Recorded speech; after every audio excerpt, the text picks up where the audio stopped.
Good morning 12th class. आज जो हम लोग टॉपिक स्टार्ट करने वाले हैं उसका नाम है magnetic field at a point on the axis of a circular coil carrying current. ठीक है, कि हमारे पास कोई एक सर्कुलर कोइल है, जैसे हमने प्रीवियस लेक्चर में भी लिया था कि हमारे पास एक मान लेते हैं एक सर्कुलर कोइल है।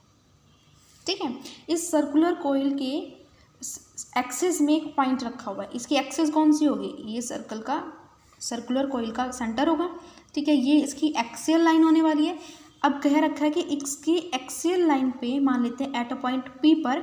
ठीक है, हमें क्या फाइंड आउट करना है? मैग्नेटिक फील्ड फाइंड आउट करना है। कब? जब इस सर्कुलर कोइल में से क्या फ्लो कर रही हो? करंट फ्लो कर रही हो। ठीक है, अब हम मान लेते हैं कि हमारी जो करंट फ्लो कर रही है वो फ्लो कर रही है एंटी क्लॉकवाइज डायरेक्शन में। ठीक है, अगर करंट फ्लो कर रही है एंटी क्लॉकवाइज डायरेक्शन में तो मैग्नेटिक फील्ड की डायरेक्शन कैसी हो जाएगी? देखो, एंटी क्लॉकवाइज में यहाँ से जा रही है, ये एरो की तरफ ध्यान दो, ये एरो की तरफ दिख रहा है, यहाँ से एरो स्टार्ट हो रहा है, फिर ये एरो फिर ऐसे रोटेट कर रही है। तो एंटी क्लॉकवाइज डायरेक्शन में अगर मैग्नेटिक फील्ड है, करंट है, तो मैग्नेटिक फील्ड की डायरेक्शन क्या हो जाएगी? रेडियली आउटवर्ड मैग्नेटिक फील्ड की डायरेक्शन हो जाएगी। ठीक है, तो अब हमें क्या फाइंड आउट करना है? मैग्नेटिक फील्ड, इसमें से फ्लो कर रही है करंट, हमें दे दिया कि करंट आई फ्लो कर रही है इस कंडक्टर में से, और पी पॉइंट पे आपको मैग्नेटिक फील्ड फाइंड आउट करना है। तो मैग्नेटिक फील्ड फाइंड आउट करने के लिए जो हमें फैसिलिटी है वो कौन प्रोवाइड करता है? According to Biot Savart law. भाई बायो-सेवरेट लॉ ही हमें मैग्नेटिक फील्ड देता है, लेकिन मैग्नेटिक फील्ड का कौन सा फॉर्मूला बायो-सेवरेट लॉ देता है? वो कहता है कि dB is equals to mu not upon 4 pi dl sine theta divided by r square, यही फॉर्मूला देता है। तो इस फॉर्मूले के हिसाब से तो हम देख सकते हैं कि हम लोग इस करंट आई को जब फ्लो करवाएंगे सर्कुलर कॉइल में से, तो पी पॉइंट पे मैग्नेटिक फील्ड बी तो फाइंड आउट नहीं कर सकते। हमारे पास जो फॉर्मूला है उससे हम small magnetic field d b find out कर सकते हैं। तो उसके लिए हम क्या करेंगे? इस करंट कैरिंग कॉइल में से एक स्मॉल लेंथ एलिमेंट कंसिडर करेंगे। हमने मान लिया कि ये हमारा एक स्मॉल लेंथ एलिमेंट है। ठीक है, स्मॉल एलिमेंट है। अगर मान ले कि पूरा सर्कुलर जो कॉइल है, ठीक है, कॉइल है जो हमारा, उसकी अगर हम मान ले लेंथ एल है, तो टोटल सर्कुलर कॉइल की लेंथ किसके इक्वल होगी? इसके सर्कमफेरेंस के इक्वल, जो कितना होता है 2 पाई। अगर मैं इसकी रेडियस कह रही हूँ कि मेरे सर्कुलर कॉइल की रेडियस है ए, तो इस कॉइल की लेंथ कितनी हो जाएगी? सर्कमफेरेंस के इक्वल 2 पाई ए के इक्वल हो जाएगी। ठीक है, अब मैंने इसका स्मॉल लेंथ एलिमेंट ले लिया, मैंने डी एल ले लिया। ठीक है, तो ये जो पार्ट होगा, इस पार्ट को नाम दे दें अगर हम ए बी, जो पार्ट होगा इस ए बी को हम क्या बोलेंगे? ये ए बी हमारा करंट एलिमेंट हो जाएगा, जिसको क्या कहेंगे? आई डी एल। डी एल हमारा लेंथ एलिमेंट है, आई डी एल हमारा करंट एलिमेंट हो जाएगा। ठीक है, तो इसके कारण हम पता है हमें अगर लेंथ स्मॉल है तो मैग्नेटिक फील्ड कैसा जनरेट करेगी? स्मॉल मैग्नेटिक फील्ड जनरेट करेगी डी बी। ये डी बी वो कहाँ जनरेट करेंगी? एट अ पॉइंट पी पे जनरेट करेगी। तो यहाँ से हम लोग क्या करेंगे? मैग्नेटिक फील्ड के लिए ये डायरेक्शन होगी हमारी मैग्नेटिक फील्ड की, कि ऐसे हमारा इस डायरेक्शन में एक मैग्नेटिक फील्ड जनरेट हो रहा होगा। कौन सा magnetic field? DB magnetic field generate होगा। डीबी क्या है? हमारी मैग्नेटिक फील्ड वेक्टर क्वांटिटी है। ठीक है, यहाँ पे हम मान लेंगे कि चलो ये एंगल बना रहा है इसके साथ एंगल, सर्टेन एंगल अल्फा। ठीक है, तो याद हो आप लोगों को, जैसे हम लोग जब एक सर्कुलर कॉइल में से इलेक्ट्रिक फील्ड फाइंड आउट करते थे उसकी एक्सियल लाइन पे, तब हम क्या कहते थे? हम कहते थे कि अगर यहाँ पे मैग्नेटिक फील्ड डीबी है तो यहाँ पे भी क्या होगा? डीबी मैग्नेटिक फील्ड होगा। नंबर ऑफ हम dB magnetic field find out करते थे due to the length element d l. वही हम सेम सिनेरियो यहाँ पे यूज़ करने वाले हैं। ठीक है, अगर किसी को उसमें ध्यान ना हो कैसे क्या था, तो एक बार वो वाला देख ले अच्छे से, कि जब हम सर्कुलर कॉइल में से करंट को फ्लो करवाते थे तो उसके कारण जो इलेक्ट्रिक फील्ड फाइंड आउट करते थे एक्सियल लाइन में, तब हम लोग क्यों यहाँ पे डीबी लेते थे? एक लेंथ एलिमेंट इस साइड लेते थे, एक लेंथ एलिमेंट इसके अपोजिट साइड में लेते थे ना। तो सेम प्रोसेस पे हम चलेंगे। अगर वही चीज़ मैं आपको दोबारा एक्सप्लेन करने बैठ गई कि हमने यहाँ पे डीबी क्यों लिया, तो ये लेक्चर थोड़ा लेंथी हो जाएगा। तो इससे बढ़िया आप लोग, मैं ऑलरेडी आपको एक्सप्लेन कर चुकी हूँ, तो वहाँ से देख लें। ठीक है, कि यहाँ पे भी अगेन हम मान लेते कि ए डैश बी डैश एक स्मॉल लेंथ एलिमेंट ले लेंगे।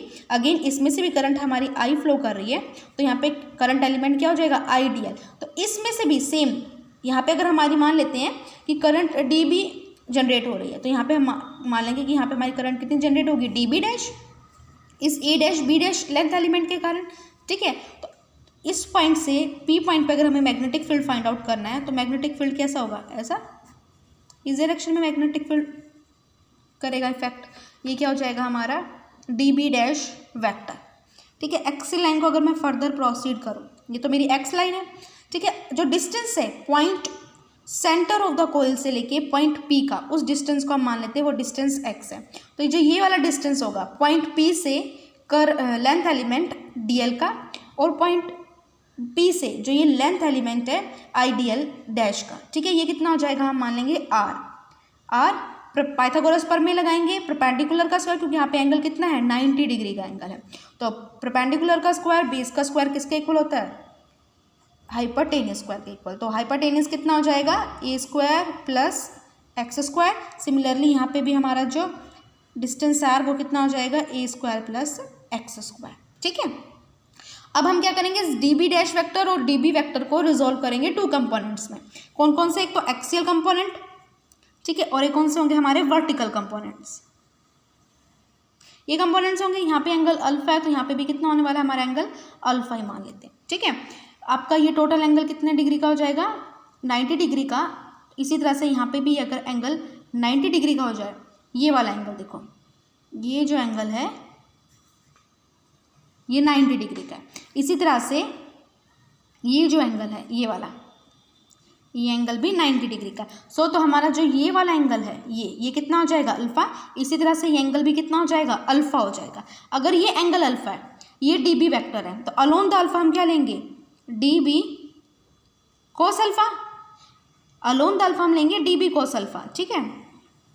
और अपोजिट टू द अल्फा, यहाँ पे एंगल है हमारा, इसके अपोजिट में क्या हो जाएगा हमारा, डी बी साइन अल्फा, ठीक है। इसी तरह से इसके लिए डी बी डैश के लिए, डी बी डैश जो है हमारा, इसके लिए एंगल अल्फा यहाँ पे, एंगल अल्फा यहाँ पे, तो यहाँ पे क्या आ जाएगा, d B dash cos alpha.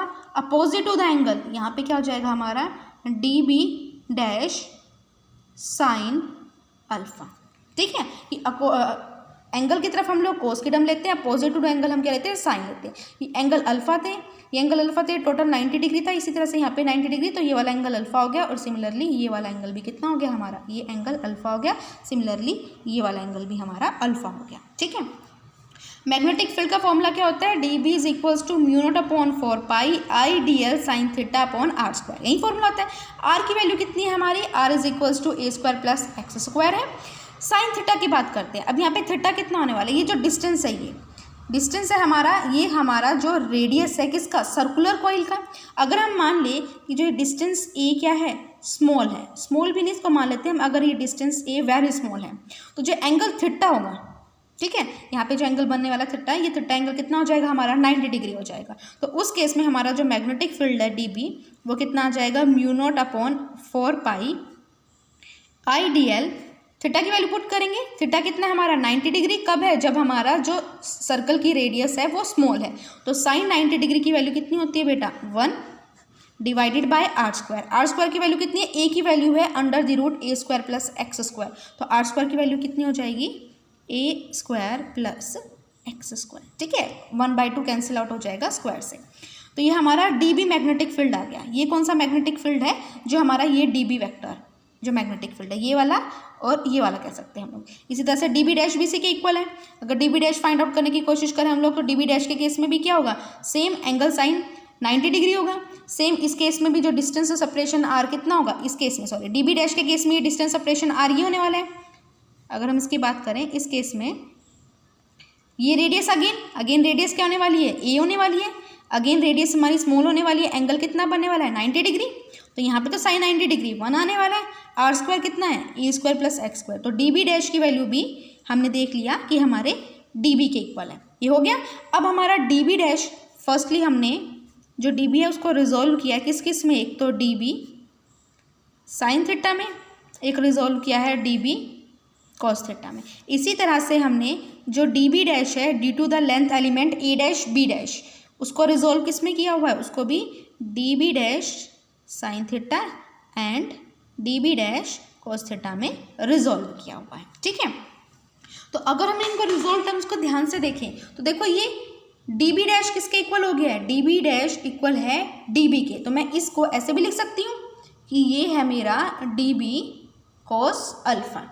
ठीक है, इसी तरह से इसको लिख सकती हैं, जो ये डी बी साइन अल्फा ये किसके इक्वल भी लिख सकती हूँ, ये इक्वल है डी बी साइन अल्फा के, लिख सकते हैं हम इक्वल। तो अगर d b cos alpha upward direction में मैग्नीट्यूड इसका सेम है, इसका ये हमारा dB cos alpha downward direction में, डायरेक्शन क्या होगी इन दोनों की अपोजिट होगी, ये dB cos alpha upper side में, ये dB cos alpha lower side में, तो ये दोनों तो क्या हो जाएंगे, कैंसिल आउट हो जाएंगे, positive negative, direction upward positive, direction downward negative, तो ये तो कैंसिल आउट हो गए। तो जो हमारा टर्म बची वो कौन कौन सी बची हमारे पास, एक तो बची dB कोस अल्फा लेना था ना, मैंने साइन थीटा ले लिया, अल्फा यहाँ पे dB sine alpha plus dB dash sine alpha है, क्योंकि मैंने dB डैश को किसके इक्वल लिया है, dB के इक्वल लिया है, हमने देखा ये इक्वल है, तो यहाँ पे मैं पुट कर सकती हूँ दोबारा dB साइन अल्फा, यही वैल्यू आ गई हमारे पास। ठीक है, तो ये तो हमारे पास तब था जब हमने दो लेंथ एलिमेंट लिए, लेकिन हमें मैग्नेटिक फील्ड सिर्फ इन दो लेंथ एलिमेंट के कारण नहीं फाइंड आउट करना है, हमें जो मैग्नेटिक फील्ड फाइंड आउट करना है पूरी की पूरी सर्कुलर कॉइल के कारण फाइंड आउट करना है, जिसकी लेंथ कितनी दे रखी है L। इन दोनों टर्म्स की बात करें, अब बात करते हैं इनके डायरेक्शन की। भाई पॉजिटिव साइन ले लिया, क्या डायरेक्शन सेम है, हाँ दोनों की डायरेक्शन सेम है। अब मैग्नेटिक फील्ड दोनों का सेम है, दोनों के केस में करंट हमारी एंटी क्लॉकवाइज डायरेक्शन में मूव कर रही है। अगर करंट एंटी क्लॉकवाइज डायरेक्शन में है तो दोनों ही केस में, चाहे करंट एलिमेंट अपवर्ड साइड में है, चाहे ही वो करंट जो आपका एलिमेंट है आइडियल वेक्टर डाउनवर्ड साइड में है, दोनों केस में मैग्नेटिक फील्ड रिलेटिवली आउटवर्ड आ रहा है। ठीक है, तो अगर हम लोग टोटल लेंथ L के कारण मैग्नेटिक फील्ड फाइंड आउट करने की कोशिश करें तो वो टोटल मैग्नेटिक फील्ड क्या हो जाएगा, integration of small magnetic field dB, साथ में क्या आएगा, साइन अल्फा आएगा। ठीक है, इसके साथ हमारा साइन अल्फा आएगा, तो ये वैल्यू पुट कर देंगे।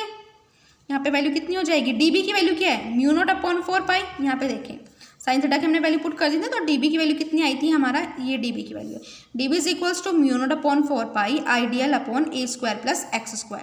तो ये वैल्यू पुट कर देंगे, integration of μ0/4π ideal upon a² plus x² into में क्या लेंगे, साइन अल्फा।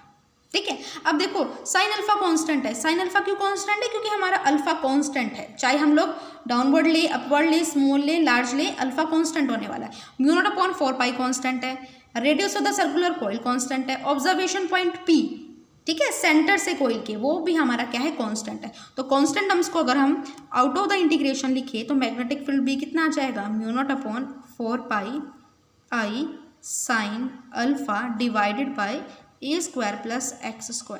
इंटीग्रेशन किसका लेंगे हम लोग, dl का। dl का इंटीग्रेशन कितना है, अभी बताया था मैंने, dl का इंटीग्रेशन करते तो टोटल लेंथ L मिलेगी जो सर्कुलर कॉइल के सर्कमफेरेंस के इक्वल है। तो हम यहाँ से वैल्यू डायरेक्ट पुट कर सकते हैं, ideal is equals to integration of ideal कितना आ जाएगा, L, और L की वैल्यू मैं यहाँ पे डायरेक्ट पुट कर रही हूँ, वो कितना हो जाएगा, μ0/4π I।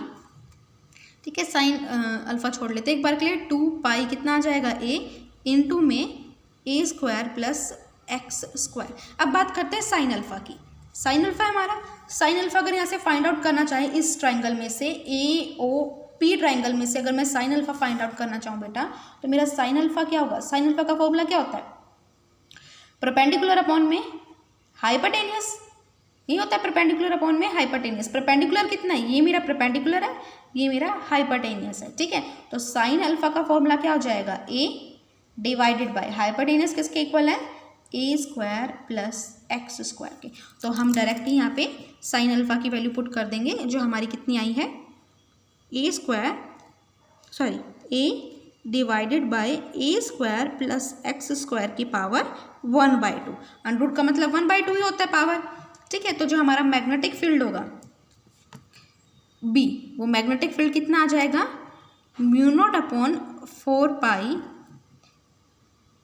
2π I a into a कितना हो जाएगा हमारा, a² डिवाइडेड बाय, अब यहाँ a² प्लस x² है, यहाँ पे a² प्लस x² की पावर कितनी है, 1/2, 1 प्लस 1/2 टोटल पावर कितनी हो जाएगी, 2 प्लस 1 डिवाइड में 1 मतलब 2, दैट इज हमारी पावर कितनी आ गई, a² प्लस x² की पावर आ गई 3/2।